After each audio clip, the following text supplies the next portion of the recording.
આજરોજ શહેર કોંગ્રેસની આગેવાનીમાં સ્થાનિક લોકોએ મ્યુનિસિપલ કમિશનરને આવેદનપત્ર આપ્યું હતું. કોંગ્રેસે ખોટો ખર્ચ ન કરી ભાયલી વિસ્તારમાં પાયાની સુવિધાઓ પૂરી પાડવા રજૂઆત કરી હતી. વડોદરા પાલિકાની કચેરીએ શહેર કોંગ્રેસ પ્રમુખ ઋત્વિજ જોશી, પાલિકાના વિપક્ષના નેતા ચંદ્રકાંત શ્રીવાસ્તવની આગેવાનીમાં મોટી સંખ્યામાં સ્થાનિક લોકો પાલિકાની કચેરી ખાતે ગયા હતા.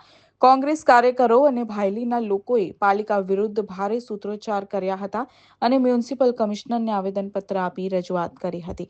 જ્યારે ઓછા ખર્ચમાં સમસ્યાનું નિરાકરણ આવતું હોય તો મોટો ખર્ચ કરવાની કોઈ જરૂર નથી. સૂચિત બ્રિજની જગ્યાએ સાયફન બનાવવામાં આવે તો ખર્ચ ઓછો થઈ શકે છે અને સમસ્યાનું નિરાકરણ પણ આવી શકે તેમ છે. આ ઉપરાંત વિસ્તારમાં કોઈ ટ્રાફિકની ખાસ સમસ્યા નથી. પાલિકાએ કોઈ પણ પ્રકારના અભ્યાસ કર્યા વગર જ નિર્ણય લીધો હોય તેમ લાગી રહ્યું છે.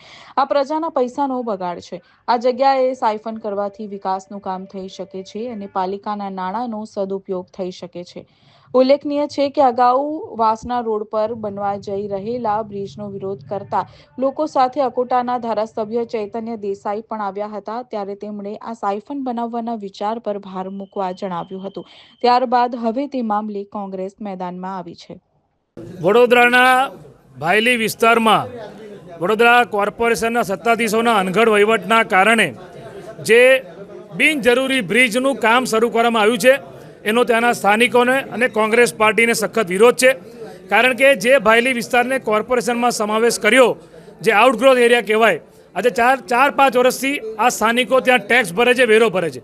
વેરો કોર્પોરેશનને આપે છે કે ભાઈ કોર્પોરેશનના સત્તાધીશો અમને પાયાની સુવિધા એટલે રોડ, રસ્તા, પાણી પીવાનું ચોખ્ખું મળે, ડ્રેનેજની સમસ્યા હોય, સ્ટ્રીટ લાઇટ હોય, આ બધી સુવિધાઓ મળે.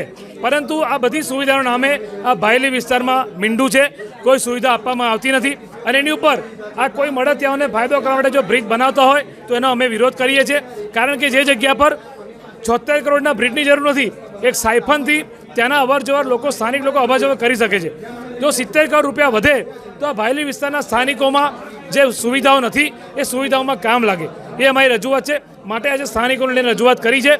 આ મુદ્દાને લઈને જો વડોદરાના ભાયલી વિસ્તારના લોકોની માંગણી સ્વીકારવામાં નહીં આવે તો કોંગ્રેસ પાર્ટી સ્થાનિકોને લઈને આંદોલન કરશે.